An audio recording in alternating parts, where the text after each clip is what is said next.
안녕하세요. 서울 아산병원 이비인후과 교수 안중호입니다.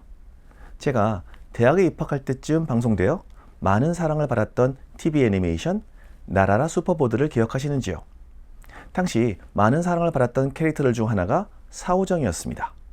사오정은 잘 못 들어서 엉뚱한 반응을 하는 캐릭터였는데 이후 사오정 시리즈가 나올 정도로 유명해졌죠. 외래 진료를 하다 보면 청력 검사 결과에 비해 일상생활에서 잘 못 알아들어서 불편함을 호소하는 분들이 계십니다. 또한 이명이 심해서 오셨는데 이명이 심한 정도에 비해서 청력 검사는 양호한 분들도 계십니다. 난청으로 보청기를 맞춘 분들 중에서도 집에서는 불편하지 않은데 식당이나 조금만 소음으로 복잡한 장소에 가면 옆 사람과 대화를 알아듣기 힘들다는 분들도 계십니다. 이번 동영상에서는 표준 수능 청력 검사에서는 정상으로 나오지만 소음 상황에서의 어음 분별력이 떨어지는 상태인 숨겨진 난청, Hidden Hearing Loss에 대해서 설명드리겠습니다.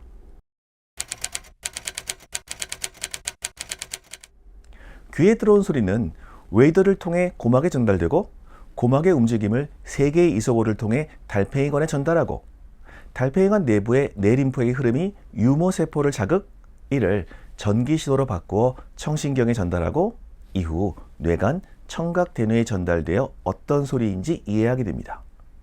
난청은 이러한 청각 경로 중에 문제가 생겨 소리가 뇌로 전달되는 과정에 장애가 발생한 상태를 의미합니다. 만약 웨이도의 귀지로 꽉 막혀 있다면 잘 안 들리겠죠. 고막에 커다란 구멍이 있거나 이소골 연결에 문제가 있는 경우에도 소리 전달이 안 돼서 난청이 생깁니다. 이 경우를 전음성 난청이라고 합니다. 웨이도, 고막, 이소골에 아무 문제가 없이 달팽이관에 소리가 전달되었는데 달팽이관의 유모세포에 이상이 있어서 못 들을 수 있고 청신경 조향 등에 의해서 청신경에 문제가 있어도 못 듣습니다. 이 경우는 감각신경성 난청이라고 합니다. 전음성 난청은 잘 안 들리지만 일단 큰 소리를 들려주면 잘 듣습니다. 그래서 귀지를 청소하거나 고막이나 이소골을 수술로 치료해서 잘 듣게 할 수 있습니다. 감각신경성 난청은 단순히 소리가 작게 들리는 것을 넘어 소리가 왜곡되어 들리거나 시끄러운 곳에서 어음 분별력이 떨어지게 됩니다. 수술을 해도 도움이 안 되죠. 그래서 보청기나 인공호흡을 통한 재활이 필요합니다.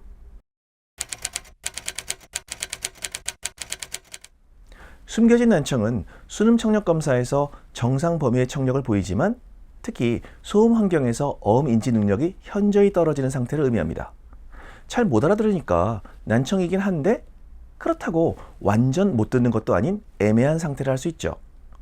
앞서 말씀드렸던 전음성 난청이나 감각신경성 난청과 달리 달팽이관의 유모세포도 정상이고 청신경도 정상인데 유모세포와 청신경 사이를 연결하는 연결 시냅스가 손상되는 청각 시냅스 병증이 숨겨진 난청의 주된 기전으로 생각하고 있습니다. 이렇게 숨겨진 난청은 일반적인 수능 청력 검사로는 알기가 힘들죠. 어음 변별력 검사 역시 실제와 달리 조용한 공간에서 시행하므로 생각보다 좋게 나옵니다. 그래서 일상생활에서 자꾸 말을 놓쳐서 불편한데 이비인후과에 가서 청력 검사 받아보면 괜찮게 나오고 괜찮은데 걱정 말라는 말만 듣고 여전히 불편한 상태로 지내야 합니다.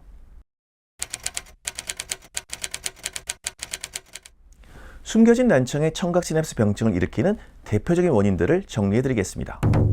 첫 번째 원인은 과도한 소음 노출입니다. 소음 노출은 가장 흔하고 결정적인 원인인데 문제는 고막이 찢어질 정도로 큰 소리가 아닌 일상 소음에서도 청각 시냅스 병증이 발생하는 것입니다. 귀에 강한 소리 자극이 들어오면 유모세포에서 흥분성 신경 전달 물질인 글루타메이트가 과다 방출되고 이로 인해 청신경의 흥분 독성이 발생해서 시냅스 연결이 끊어지게 됩니다. 친구들과 오랜만에 노래방에 가서 고래고래 큰 소리로 노래 부르거나 클럽에 가서 스트레스 풀고 난 다음날 아침 귀가 먹먹하죠. 며칠 지나면 언제 그랬냐는 듯이 멀쩡해집니다. 그렇지만 손상된 시냅스는 완벽하게 이전으로 돌아오지 않는다는 것이 함정입니다. 2009년 구자와 등이 발표한 연구에서 저자들은 마우스에게 2시간 동안 100dB 강도의 소음을 주고 청력 검사와 조직학 검사를 시행했는데 소음 노출 2주 후 청력 검사들의 역치는 정상으로 회복되었지만 청성 뇌관 유발 반응 검사에서 제1파형의 진폭이 감소하였고 조직학적 검사에서 소음 노출 직후 유모세포와 연결된 시냅스가 끊어지고 이후 시냅스 연결을 잃은 청신경 세포들이 수개월에 걸쳐 서서히 퇴행하고 결국 사멸함을 확인했습니다. 그래서 일시적인 난청을 유발할 정도의 소음 노출에도 우리의 청신경 세포는 영구히 파괴될 수 있다는 연구 결과를 발표하였습니다. 굉음이 아니더라도 소음 노출은 평소 삼가할 수 있으면 삼가하는 것이 중요합니다. 이어폰이나 헤드폰으로 너무 크게 음악을 듣는 것도 당연히 숨겨진 난청을 일으킬 수 있겠죠. 두 번째 원인은 노화입니다. 나이가 들면서 발생하는 퇴행성 변화 역시 숨겨진 난청의 중요한 원인인데 고음역 난청이 뚜렷하게 나타나기 훨씬 전부터 청신경 시냅스는 서서히 감소하기 시작합니다. 그래서 나이가 드니까 시끌시끌한 장소에서 대화 나누는 게 점점 더 힘들어진다고 불편해합니다. 그 밖에 유전적 원인으로 특정 유전자 변이가 시냅스의 유지나 재생 능력을 떨어뜨려 숨겨진 난청을 더 잘 일으킬 수도 있고 다양한 신경계 퇴행성 질환들에 의해서 청신경의 기능 역시 떨어질 수가 있습니다.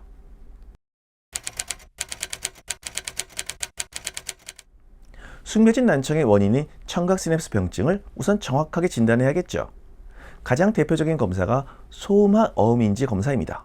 말 그대로 배경 소음을 여러 방향에서 주고 단어를 얼마나 정확히 맞히는지 측정합니다. 두 번째로 청성 뇌관 유발받는 검사가 있습니다. 이 검사는 소리 자극을 주고 청신경에서 뇌관까지 진행하는 뇌파를 측정하는데 특히 제1파형이 청신경 시냅스에서 발생하는 것으로 알려져 있으며 1파형의 진폭 감소 유무로 시냅스 손상을 추정합니다. 마지막으로 이 음향 방사 검사인데 이는 달팽이관의 유모세포의 기능을 측정하여 달팽이가 문제가 아닌 청신경 전달 과정의 문제인지 감별하는 데 도움을 줍니다.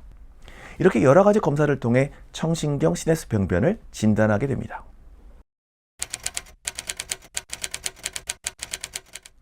아쉽게도 이미 손상된 청신경 시냅스를 완전히 되돌릴 수 있는 약물이나 치료 방법은 없습니다. 그렇기 때문에 이비인후과 의사들이 어릴 적부터 소음 노출을 조심하라고 말씀드리는 것이죠. 그렇지만 몇 가지 도움이 되는 방법을 말씀드리겠습니다. 첫째, FM 시스템이나 원격 마이크를 사용할 수 있습니다. 숨겨진 난청 환자들이 주변 환경 소음이 있는 장소에서 소리 분별이 어렵기 때문에 교실에서 선생님이 FM 마이크를 통해 직접 학생의 귀로 소리를 전달하면 듣기 효율이 높아지겠죠. 회의를 할 때에도 에어팟이나 갤럭시 버즈를 귀에 끼고 휴대폰의 마이크 부분을 말을 하는 상대에게 향하게 하면 훨씬 더 효율적으로 들을 수 있습니다. 둘째, 청능 훈련이 필요합니다. 여러 다양한 소음 속에서 소리에 집중하는 훈련을 통해 뇌의 인지적 보상 능력을 키울 수 있습니다. 스마트폰용 앱 또는 웹으로도 이러한 청능 훈련을 할 수 있도록 많은 방법들이 소개되고 있습니다. 굳이 특정 앱을 사용하지 않더라도 자막이 나오는 테드톡이나 오디오북을 활용해서 자막을 보면서 듣는 훈련을 하는 것도 도움이 됩니다. 셋째, 생활습관 개선입니다. 추가적인 청각 시냅스 손상을 막기 위해 소음 노출을 최소화하고 너무 시끄러운 장소에서는 귀마개 사용을 생활화해야 합니다. 이어폰을 사용할 때도 60-60 법칙대로 60% 미만 볼륨으로 60분 듣고 최소 10분 이상 휴식을 취하는 습관이 중요합니다. 넷째, 귀 건강에 좋은 음식을 드십시오. 마그네슘이 많이 함유된 시금치, 아몬드, 바나나 등은 소음 노출 시 과도한 글루타메이트 방출을 억제하고 달팽이관으로 가는 혈류를 개선하여 신경 손상을 줄이는 데 도움을 줍니다. 연어, 고등어, 들기름, 호두 등에 많이 포함된 오메가3 지방산은 신경세포막을 구성하고 염증 반응을 억제하여 청신경 퇴행을 늦추는 역할을 합니다. 그 밖에 비타민 B12, 엽산 등도 도움이 되는데 달걀, 육류, 녹색잎, 채소, 콩류에 많이 함유되어 있습니다. 소음으로 인한 산화 스트레스를 예방하기 위한 항산화 물질이 많이 함유된 식품 역시 도움이 되겠죠. 이상으로 숨겨진 난청에 대해서 말씀드렸습니다. 오늘 드린 말씀이 여러분의 소중한 귀 건강을 지키는 데 도움이 되셨기를 바랍니다. 감사합니다. 건강하고 잘 듣는 하루 되세요.